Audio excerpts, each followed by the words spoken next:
Being a child is a lot like being drunk. You're clumsy and impatient. You say the first thing that comes to your mind without thinking, and when it's all over, you hardly remember any of it.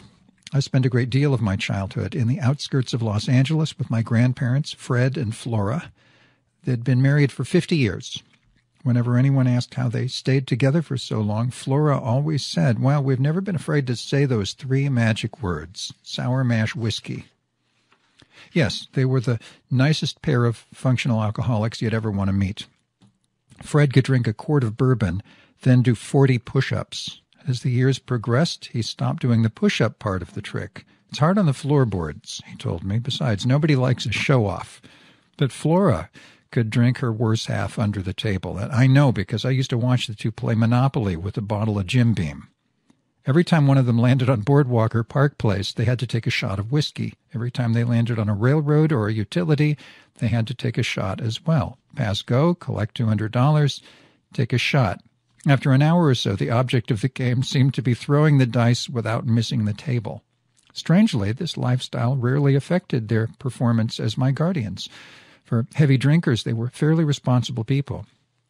For example, they took very good care of my great-grandfather, Lazarus, and he lived to be nearly 100. Lazarus was actually a pretty low-maintenance house guest. He slept about 23 hours a day and only woke up long enough to take his medication, drink a cup of decaf coffee, and go to the bathroom, where he usually fell asleep on the toilet. The medication was a codeine pill for the pain in his foot. He'd had 3 of his toes blown off in World War I, and the wound had never healed quite right. One night, after a particularly long game of Monopoly, I had to help Fred down the hall and into bed. As I was taking off his shoes and socks, he told me that Great-Grandpa was a big fan of my writing. Yeah, sometimes Flora reads those weird little stories to him. He sure gets a kick out of that stuff." End quote. I was only 10, but my work had already taken on a somewhat edgy quality. "Do you like my stories, Grandpa?" I asked. "Oh, I don't know," he shrugged. "They kind of give me the willies. You seem like a nice kid, I suppose, but you got some pretty twisted ideas floating around in that skull of yours. You're kind of like a birthday cake full of spiders." And with that, he rolled over and went to sleep.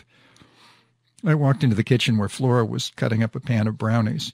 "Grandma, do you think I'm like a birthday cake full of spiders?" "Well, that's what your grandfather's always saying," she replied, slurring a little as she spoke. "But I prefer to think of you more like a ballerina with a switchblade. You know, kind of sweet, but just a little bit dangerous. You're going to have to face it, honey. There's something wrong with you. I remember when you were born, the doctor came to your parents and said, 'Mr. and Mrs. Bosworth, there is something wrong with your son.' Now it ends up you had bronchitis, but I've always suspected he was referring to something else. You look okay. Hell, you look like the Pillsbury Doughboy, except for those cold blue eyes, all black and empty in the middle. I don't know what it is. I just know it can't be fixed. Want a brownie?" She sliced off a big brown hunk and slapped it onto a plate for me. "Still, I wouldn't worry about anything your grandfather says. If you ask me, he's the one full of spiders," she laughed, staring at her reflection in the knife. "Well, maybe we should go cut him open and find out, huh?" The next morning I woke up and found that Fred and Flora were still asleep. At noon, they still hadn't budged, and it was time to give Great-Grandpa Lazarus his medication, so I decided to do it myself. Luckily, the medicine bottle had a child-proof cap, so I had no trouble opening it the way my grandparents did. I couldn't find the decaf, so I put on a pot of regular coffee. I figured 1 cup wasn't going to hurt him. I brought Lazarus his pill along with his coffee and then went out into the yard to dig for worms. Fred woke up a few minutes later, got Lazarus his pill and a cup of coffee, then went back to bed. Flora woke up and got her father another pill and another coffee, then got dressed and went out shopping. Fred awoke again and, forgetting that he'd already been up, got Lazarus his 4th codeine pill and cup of regular coffee before going back to bed.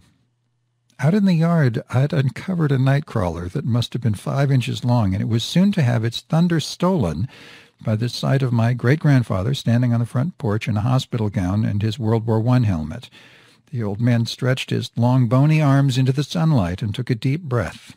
Lazarus was as high as a kite and thought he was in heaven, literally. He danced around the front of the house, thanking the Lord for allowing him through the pearly gates.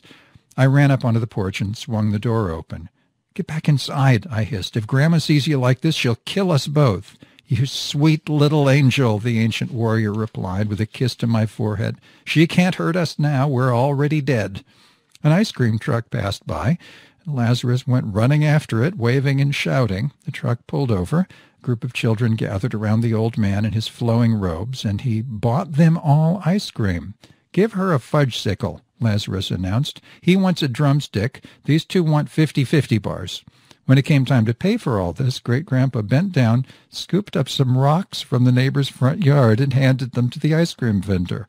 What are these? The man asked. Oh, we don't need money anymore, Lazarus explained. We're in heaven. Just then Flora drove up and stuck her head out of the car window. What the hell? She shouted.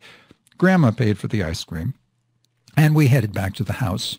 This isn't heaven, she told her father. It's San Bernardino. You're way off. Listen, you little lush, Lazarus shot back. I was in the Great War. I've gone through a lot. I've lost 3 toes, 2 wives, and 4 Oldsmobiles. They owe me some heaven. After dinner that night, Flora didn't give us any dessert. You two already had ice cream today, she said as she emptied a bottle of Jim Beam into the sink. We're going to start living with a little sanity around here. My great-grandfather winked at me from across the table. Don't worry, he whispered. Tomorrow I'll take you to the candy store and buy you anything you want. There's more rocks where those came from.